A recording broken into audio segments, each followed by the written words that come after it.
Hello students, मैं संदीप कुमार शुक्ला आप सभी के साथ कंप्यूटर एडेड ड्राइंग सब्जेक्ट को डिस्कस कर रहा हूँ। पिछले वीडियो में हमने कुछ महत्वपूर्ण कमांड्स के बारे में देखा था, कुछ इम्पोर्टेंट ड्राइंग कमांड्स, दूसरे मॉडिफाइंग या एडिटिंग कमांड्स। इसके अलावा 3D मॉडलिंग में यूज किए जाने वाले कुछ इम्पोर्टेंट ड्राइंग कमांड्स और एडिटिंग कमांड्स के बारे में एक ब्रीफ डिस्कशन देखा था। ठीक है, आज हमारे इस वीडियो में हम कुछ इम्पोर्टेंट कमांड्स को डिटेल्स देखेंगे। ठीक है, कि इनका उपयोग क्यों करते हैं, किस लिए किया जाता है, इनके सिंबल्स कैसे हैं और ड्राइंग कमांड्स में किस आइकन के द्वारा इन्हें रिप्रेजेंट किया जा रहा है। ठीक है, उसके पहले कुछ इम्पोर्टेंट एब्रीवेशंस हैं हमारे पास जो वाइवा का बड़ा फेवरेट टॉपिक है, इनसे क्वेश्चन ज़रूर पूछे जाते हैं, तो इन्हें देख लेते हैं कि करके। जैसे सबसे पहला है हमारे पास CAD। ठीक है, पूछा जाता है CAD यानी CAD का फुल फॉर्म बताइए। तो इसका फुल फॉर्म आपको पता है, कंप्यूटर एडेड ड्राइंग या फिर कंप्यूटर एडेड ड्राफ्टिंग या फिर कंप्यूटर एडेड डिज़ाइन। तीनों में से आप कुछ भी कह सकते हैं, बिल्कुल सही माना जाएगा। CAD का full form computer aided design, computer aided drawing या कंप्यूटर एडेड ड्राफ्टिंग, तीनों ही बात सही है। उसके बाद है नेक्स्ट टर्म हमारे पास CADD। ठीक है, ये CADD क्या है, तो इसका मतलब है computer aided drawing and drafting. ठीक है, computer aided drawing and drafting या computer aided design and drafting, दोनों में से कुछ भी कह सकते हैं। उसके बाद है कैम का मतलब होता है कंप्यूटर एडेड मैन्युफैक्चरिंग। ठीक है, इसका फुल फॉर्म पूछा जा सकता है, कैम का फुल फॉर्म बताइए, तो वो होगा कंप्यूटर एडेड मैन्युफैक्चरिंग। ठीक है, और ये एक कंप्यूटर सॉफ्टवेयर्स है जो कि NC मशीन्स को ऑपरेशंस में मददगार होता है। NC machines numerically controlled machines होते हैं जिनका उपयोग मैन्युफैक्चरिंग सेक्टर्स में किया जाता है। ठीक है, नेक्स्ट टर्म है हमारे पास CAE। ठीक है, जैसे कंप्यूटर एडेड इंजीनियरिंग कहा जाता है, इसका फुल फॉर्म होता है कंप्यूटर एडेड इंजीनियरिंग। ठीक है, इसकी सहायता से हम ग्राफिक्स का ओरिएंटेड कंप्यूटर्स के द्वारा इंजीनियरिंग एप्लीकेशंस को इन्वॉल्व करते हैं जिसमें मैथमेटिकल एनालिसिस चीज़ें शामिल होती हैं। ठीक है, नेक्स्ट है हमारे पास सिम।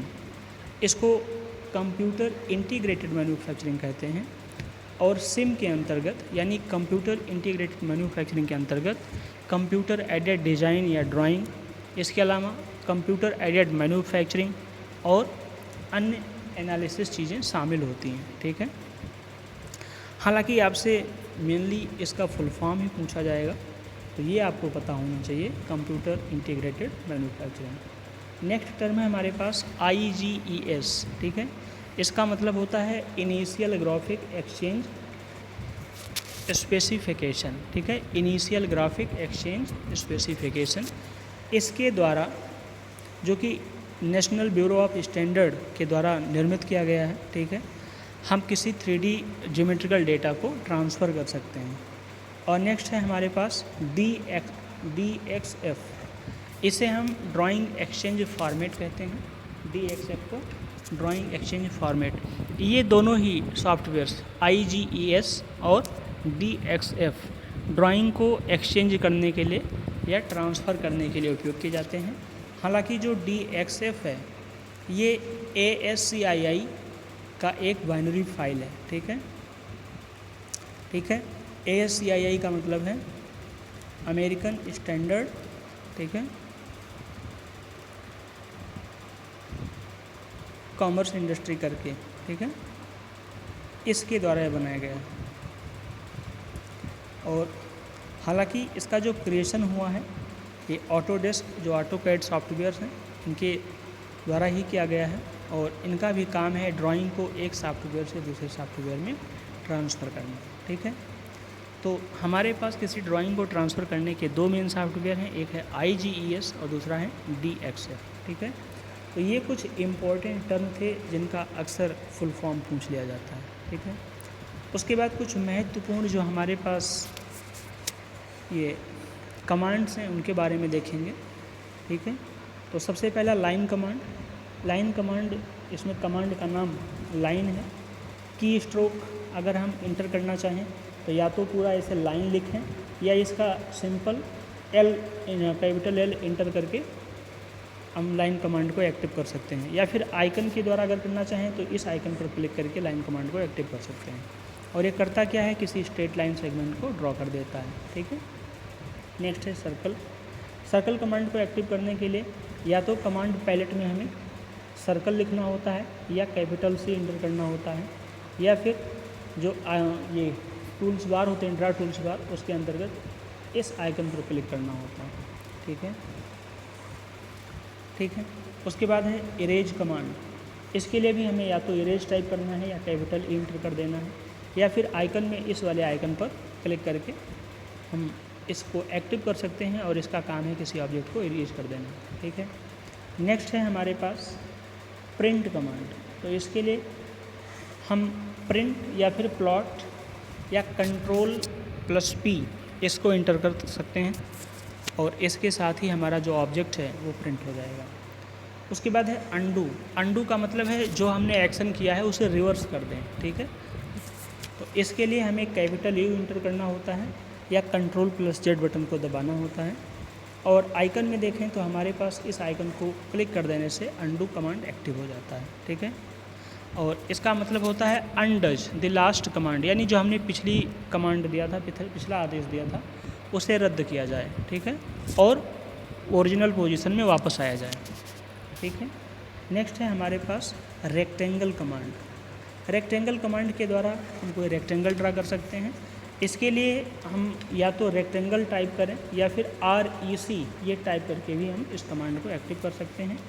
आइकन में अगर देखें तो इस आइकन पर क्लिक करके इसे एक्टिव किया जा सकता है और इसके द्वारा हमें एक रेक्टेंगल बन जाएगा। ठीक है। जिसमें हमें दो कॉर्नर्स, एक तो लोअर लेफ्ट कॉर्नर और बिल्कुल lower left corner and upper right corner को स्पेसिफाई करना पड़ेगा। जैसे ये हमारे पास रेक्टेंगल है तो ये वाला हो जाएगा लोअर लेफ्ट और ये हो जाएगा अपर राइट। ठीक है। इन दोनों कमांड्स के कोऑर्डिनेट्स को बताने होंगे। नेक्स्ट है हमारे पास ट्रिम। तो ट्रिम को TRIM या फिर सिंपली TR के द्वारा भी एक्टिव किया जा सकता है। तो ये जो शॉर्टकट्स हैं इनको आप उपयोग करने के बाद ही रिमेंबर कर सकते हैं। वैसे अगर इन्हें मेमोराइज करें तो आप भूल जाएंगे। ठीक है। लेकिन इनके नाम से अगर करेंगे तो पूरा ये कमांड हमारा एक्टिव होगा। याद रखना इनमें कुछ स्पेलिंग मिस्टेक करोगे तो संभव है आपका कमांड एक्टिव ना हो पाए। ठीक है। तो इन्हीं स्पेलिंग के साथ इनको आप टाइप करेंगे और ये कमांड एक्टिव हो जाएंगे। ठीक है। ट्रिम आप कार्य जानते हैं, किसी एक्सटेंडेड पोर्शन को डिलीट कर देता है, हटा देता है। और एक्सटेंड का काम क्या है, इसके लिए EXTEND या फिर शॉर्टकट में EX टाइप करेंगे और सिंबल में देखें तो हम इस सिंबल को एंटर करेंगे तो हमें एक्सटेंड कमांड हमारा एक्टिव हो जाएगा और हम किसी लाइन को या किसी सेक्शन को एक्सटेंड कर सकते हैं। ठीक है। नेक्स्ट है हमारे पास ऑफसेट कमांड। इसके लिए हम ऑफसेट टाइप करें अथवा सिंपली O इंटर कर सकते हैं और ये कमांड एक्टिव हो जाएगा। और आइकन के रूप में हम इसे क्लिक कर लेंगे तो एक्टिव हो जाएगा और ये किसी ऑब्जेक्ट को पैरेलली शिफ्ट कर देता है, आप जानते हैं, किसी एक डिस्टेंस पर। ठीक है। नेक्स्ट है हमारे पास OSnap। OSnap के लिए हम या तो OSnap टाइप करें या OS टाइप करें या F3 की को इंटर कर दें और आइकन के रूप में इस आइकन पर क्लिक कर सकते हैं तो ये ऑब्जेक्ट हमारा ये कमांड एक्टिव हो जाएगी। ठीक है। और इस प्रकार से OSnap डायलॉग बॉक्स एक्टिव हो जाएगा। नेक्स्ट है मूव। मूव कमांड के लिए या तो मूव टाइप करें या फिर सिंपली M टाइप कर दें और आइकन में हम इस आइकन को क्लिक करें तो मूव कमांड एक्टिव होगा। ये कमांड किसी ऑब्जेक्ट को एक पोर्शन से, एक पोजीशन से दूसरे पोजीशन पर ट्रांसफ़र कर देता है। नेक्स्ट है हमारे पास कॉपी कमांड। कॉपी कमांड इसका काम है किसी ऑब्जेक्ट को उसको मल्टीपल टाइम्स में कन्वर्ट करना, यानी एक से ज़्यादा ऑब्जेक्ट तैयार करना। और इसके लिए कॉपी या फिर सिंपली CP टाइप कर सकते हैं या आइकन में इस आइकन को क्लिक करें तो कॉपी कमांड एक्टिव होगा और हमारे ऑब्जेक्ट की कॉपियाँ क्रिएट कर सकता है। नेक्स्ट है स्ट्रेच कमांड। इसके लिए हम स्ट्रेच टाइप करें अथवा सिंपली S टाइप कर दें तो ये कमांड एक्टिव हो जाएगा। अन्यथा आइकन में इस आइकन पर क्लिक करके भी इसे एक्टिव किया जा सकता है। ठीक है। और इसका काम आप जानते हैं, किसी ऑब्जेक्ट के किसी पोर्शंस को ये क्या कर सकता है, एक्सटेंड कर सकता है, खींच सकता है। ठीक है। नेक्स्ट है हमारे पास मिरर कमांड। मिरर कमांड के लिए या तो मिरर टाइप करें या फिर MI टाइप करें तो मिरर कमांड एक्टिव होगा। आइकन में इसे एंटर करना पड़ेगा। आप जानते हो ये ऑब्जेक्ट का मिरर बना देता है किसी एक्सिस के अबाउट। रोटेट करने के लिए रोटेट या फिर RO इंटर करें तो रोटेट कमांड एक्टिव होगा। आइकन में इस आइकन पर क्लिक करना होता है और ये फिर किसी ऑब्जेक्ट को किसी पॉइंट के अबाउट क्या करेगा, रोटेट कर देगा। नेक्स्ट है फिलेट कमांड। इसके लिए हमें फिलेट या फिर कैपिटल F इंटर करके एक्टिव किया जा सकता है और ये हमारे रेक्टेंगल के कॉर्नर को रिमूव करके 2 कॉर्नर में कन्वर्ट कर देता है, सॉरी राउंड शेप कर देता है। वो तो चैम्फर है जो 2 पार्ट में कन्वर्ट करता है। नेक्स्ट है हमारे पास चैम्फर कमांड। इसके लिए CHAMFER टाइप करें या फिर सिंपली CHA टाइप करके इस कमांड को एक्टिव किया जा सकता है। आइकन में ऐसे क्लिक करेंगे तो चैम्फर एक्टिव हो जाएगा और इसका काम क्या है, किसी कॉर्नर को 2 लाइंस के बीच में एक एंगुलर लाइन द्वारा क्रिएट कर देना या फिर एक कॉर्नर को हटा करके 2 कॉर्नर में तब्दील कर देना। ठीक है। नेक्स्ट है हमारे पास एरे कमांड। इसके लिए हमें AR अथवा एरे लिखकर कमांड को एक्टिव करना पड़ता है सिंबल के रूप में। इस आइकन को क्लिक करेंगे तो हमारा एरे कमांड एक्टिव होगा और ये किसी ऑब्जेक्ट को अरेंज कर देता है दिए गए रोज और कॉलम्स में। ठीक है। लेयर कमांड के लिए LA इंटर करें या लेयर लिखा है पूरा और आइकन में इस आइकन को क्लिक कर सकते हैं तो हमारा लेयर कमांड एक्टिव हो जाएगा। ठीक है। नेक्स्ट है हमारे पास टेक्स्ट कमांड। टेक्स्ट के लिए सिंपली टेक्स्ट लिखना पड़ेगा, इसका कोई शॉर्टकट नहीं है, अथवा अगर आइकन के द्वारा करना चाहें तो इसको क्लिक करके किया जा सकता है। ठीक है। और ये फिर सिंगल लाइन टेक्स्ट को क्रिएट करेगा। नेक्स्ट है हमारे पास डायमेंशन। जो डायग्राम बनाए हैं उसके डायमेंशनिंग के लिए हम या तो सिंपली DIM टाइप कर सकते हैं तो डायमेंशन कमांड एक्टिव हो जाएगा। ठीक है।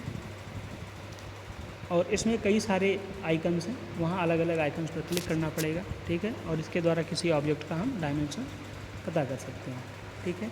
नेक्स्ट है स्केल कमांड। स्केल कमांड के लिए स्केल अथवा SC शॉर्टकट में लिख सकते हैं अथवा आइकन के रूप में इस आइकन को क्लिक करेंगे तो स्केल कमांड हमारा एक्टिव हो जाएगा। ठीक है। ये किसी डायग्राम के साइज़ को या किसी जो ड्राइंग बनाई है उसकी साइज़ को प्रोपोर्शनली कम अथवा ज़्यादा कर देता है। ठीक है। नेक्स्ट है हमारे पास प्रॉपर्टीज़। प्रॉपर्टीज़ चेक करने के लिए हम या तो सिंपली प्रॉपर्टीज़ टाइप करें या फिर PR शॉर्टकट टाइप करें या Ctrl+1 टाइप करें तो प्रॉपर्टीज़ एक्टिव हो जाएंगे और आइकन के रूप में इस आइकन को क्लिक करने पर भी इस कमांड को एक्टिव किया जा सकता है। ठीक है। नेक्स्ट है हमारे पास मैच प्रॉपर्टीज़। इसके लिए मैच प्रॉप टाइप करें या फिर सिंपल MA टाइप कर दें। ठीक है। और आइकन के रूप में इस आइकन को क्लिक करें तो हमें मैच प्रॉपर्टीज़ एक्टिव हो जाएंगे। ठीक है। और इसका काम क्या है, प्रॉपर्टीज़ को एक ऑब्जेक्ट से दूसरे में कॉपी करता है। ठीक है। नेक्स्ट है हमारे पास ब्लॉक। ब्लॉक क्रिएट करने के लिए BMake या फिर सिंपली B टाइप कर दें और आइकन के रूप में इस आइकन को क्लिक करेंगे तो हमारा ब्लॉक कमांड एक्टिव होगा। नेक्स्ट है हमारे पास राइट ब्लॉक। राइट ब्लॉक के लिए हमें W ब्लॉक या फिर सिंपली W टाइप करना चाहिए। इसका कोई आइकन नहीं होता है, इसे हम केवल टाइप करके ही बना सकते हैं। ठीक है। नेक्स्ट है हमारे पास एक्सप्लोड कमांड। ठीक है। एक्सप्लोड कमांड के लिए हमें एक्सप्लोड टाइप करना होगा या सिंपली X एंटर करना होगा और हमारा एक्सप्लोड कमांड एक्टिव हो जाएगा। ठीक है। या आइकन के रूप में अगर चाहें तो इस आइकन पर क्लिक करेंगे। ठीक है। और इसका काम क्या है, जो हमारा पॉलीलाइन से बना डायग्राम है उसके जितने भी इंटरलिंक्स कॉर्नर्स हैं उनको फ्री कर देगा। उसके बाद है बाउंड्री या हैच। ठीक है। इसके लिए हमें बाउंड्री हैच है तो इसके लिए हमें BH या फिर सिंपली हैच टाइप करना होगा और आइकन के रूप में इस आइकन को क्लिक करके इसे एक्टिव कर सकते हैं। नेक्स्ट है हमारे पास हैच एडिट। तो हैच एडिट के लिए हमें हैच एडिट लिखना होगा या शॉर्टकट में HE टाइप करना होगा तो ये कमांड एक्टिव होगा। चाहें तो आइकन के रूप में इसे क्लिक करके इस कमांड को एक्टिव कर सकते हैं। ठीक है। जो किसी एग्जिस्टिंग हैच को एडिट कर देगा, उसमें चाहें तो हम उसके हैच की झुकाव को कम ज़्यादा कर सकते हैं, उसकी संख्याओं को कंट्रोल कर सकते हैं, ये सारी चीज़ें इसमें हैं। नेक्स्ट है हमारे पास सॉलिड। सॉलिड कमांड को अगर एक्टिव करना है तो हमें या तो सॉलिड लिखना होगा अथवा SO और इसका कोई आइकन नहीं है। ठीक है। उसके बाद है टेक्स्ट स्टाइल। इसके लिए हमें स्टाइल या फिर ST लिखना होता है। आइकन के रूप में हमारे पास ये आइकन होते हैं। ठीक है। इस आइकन पर क्लिक करके इसको हम एक्टिव कर सकते हैं। फिर है सिंगल लाइन टेक्स्ट। इसके लिए हमें D टेक्स्ट या फिर DT टाइप करना होता है या फिर इस आइकन पर क्लिक करना होता है। ठीक है। नेक्स्ट है हमारे पास मल्टी लाइन टेक्स्ट और मल्टी लाइन टेक्स्ट के लिए हम M टेक्स्ट या फिर सिंपली T या फिर MT टाइप कर देते हैं तो हमें मल्टी लाइन टेक्स्ट एक्टिव हो जाता है। और आइकन के रूप में इस आइकन को क्लिक करने पर हमारा ये कमांड एक्टिव होगा। ठीक है। नेक्स्ट है हमारे पास एडिट टेक्स्ट। इसके लिए हमें डी एडिट या फिर ईडी इसको एक्टिव लिखना पड़ेगा, उससे हमारा कमांड एक्टिव होगा। आइकन इसका कोई आइकन नहीं है। ठीक है। और स्पेल चेक के लिए हमें SPELL ये टाइप करना होगा, इसका कोई शॉर्टकट नहीं है। और या फिर अगर हम आइकन के रूप में चाहें तो इस आइकन को जहाँ लिखा होगा ABC और उसके नीचे राइट का निशान बना होगा मार्क, इसको क्लिक करके हम चेक कर सकते हैं। फिर है टेक्स्ट एनालॉग NR, इसकी सहायता से हमें लिखना होगा ARC टेक्स्ट। ठीक है। फिर या फिर इस आइकन को हम क्लिक करके इस कमांड को एक्टिव कर सकते हैं। ठीक है। नेक्स्ट है हमारे पास 3D मॉडलिंग की कुछ कमांड हैं। तो इसके लिए जैसे बॉक्स हमें क्रिएट करना है तो या तो हम बॉक्स को टाइप करें, ठीक है, इसका कोई शॉर्टकट नहीं है, या फिर इस आइकन पर क्लिक करें। तो इससे होगा क्या, हमारा एक सॉलिड बॉक्स बन जाएगा। ठीक है। जिसमें हमें 2 अपोजिट कॉर्नर्स और उसकी हाइट को स्पेसिफाई करना पड़ेगा, क्योंकि आप जानते हो बॉक्स एक 3D ऑब्जेक्ट है, इसमें 3 डायमेंशन होंगे। तो 2 अपोजिट पॉइंट्स को स्पेसिफाई करने से 2 डायमेंशन और हाइट को स्पेसिफाई करने से तीसरी डायमेंशन एक्टिव हो जाएगी। ठीक है। नेक्स्ट है हमारे पास स्फेयर। इसके लिए हमें स्फेयर टाइप करना होगा अथवा इस आइकन पर क्लिक करना होगा और फिर हमारा एक स्फेयर बन जाएगा। नेक्स्ट है हमारे पास सिलेंडर। सिलेंडर के लिए फिर वही सिलेंडर टाइप करना होगा या फिर इस आइकन को क्लिक करना होगा। ठीक है। और सिलेंडर को बनाने के लिए हमें सेंटर पॉइंट, रेडियस और हाइट बताना पड़ेगा। ठीक है। नेक्स्ट है हमारे पास कोन। कोन के लिए भी हमें कोन टाइप करना पड़ेगा या फिर इस आइकन पर, कोन वाले आइकन पर इसे क्लिक करके किए जा सकते हैं। और इसको क्रिएट करने के लिए भी हमें सेंटर पॉइंट, रेडियस और हाइट बतानी पड़ती है। ठीक है। नेक्स्ट है बेज। तो बेज को क्रिएट करने के लिए हमें बेज लिखना पड़ेगा, WEDGE। ठीक है। या फिर इस बेज आइकन पर क्लिक करना पड़ेगा और इस प्रकार से बेज हमारा क्रिएट हो जाएगा। नेक्स्ट है टोरस। टोरस के लिए हमें टोरस लिखना होगा या फिर इस टोरस आइकन पर क्लिक करना होगा। ठीक है। नेक्स्ट है हमारे पास पिरामिड। पिरामिड के लिए हमें पिरामिड लिखना पड़ेगा या शॉर्टकट में PYR टाइप करना पड़ेगा, और चाहें तो इस पिरामिड आइकन से भी इसे एक्टिव कर सकते हैं। उसके बाद हमारे पास कोई पॉली सॉलिड है, यानी एक से ज़्यादा सॉलिड एक साथ मिलके, तो P सॉलिड लिख सकते हैं या फिर इस आइकन पर क्लिक कर सकते हैं। ठीक है। उसके बाद इसके मॉडिफाइंग कमांड्स, राइटिंग कमांड्स के लिए जैसे यूनियन है, तो यूनियन के लिए हमें यूनियन लिखना होगा या फिर UNI टाइप करना होगा और सिंबल के रूप में, आइकन के रूप में यहाँ पर क्लिक कर सकते हैं। ठीक है। नेक्स्ट है हमारे पास सब्ट्रैक्ट। सब्ट्रैक्ट के लिए हम सब्ट्रैक्ट लिखें या फिर ऐसे लिख सकते हैं शॉर्टकट में, और आइकन के रूप में इस आइकन को क्लिक कर सकते हैं। नेक्स्ट है इंटरसेक्ट। इंटरसेक्ट के लिए इंटरसेक्ट लिखना पड़ेगा या फिर IN शॉर्टकट में, या फिर आइकन के लिए ऐसे यूज़ करेंगे। ठीक है। नेक्स्ट है हमारे पास एक्सट्रूड फेस। इसके लिए हम सॉलिड एडिट ये टाइप करेंगे तो एक्सट्रूड फेस आ जाएगा। ठीक है। सॉलिड एडिट, या फिर आइकन में इस आइकन को क्लिक करना पड़ेगा। ठीक है। नेक्स्ट है हमारे पास स्लाइस। इसके लिए हमें स्लाइस टाइप करना पड़ेगा। ठीक है। या फिर आइकन के रूप में इस आइकन पर क्लिक करना होगा। ठीक है। नेक्स्ट है हमारे पास 3D अलाइन। तो इसके लिए हमें 3D अलाइन टाइप करना पड़ेगा, 3D ALIGN। ठीक है। तो ये कमांड हमारा एक्टिव हो जाएगा, अथवा हम चाहें तो इस आइकन को क्लिक करके भी अपने कमांड को एक्टिव कर सकते हैं। ठीक है। इसके अलावा ये हमारे कुछ इम्पोर्टेंट कमांड्स थे, जिसे किस प्रकार से हम इन्हें एक्टिवेट कर सकते हैं और अपनी रिक्वायर्ड ड्राइंग को कंप्लीट कर सकते हैं। ठीक है। और इसके पहले हमने कुछ इम्पोर्टेंट फुल फॉर्म भी देखे थे। ठीक है। जिनको वाइवा में पूछा जा सकता है। ठीक है।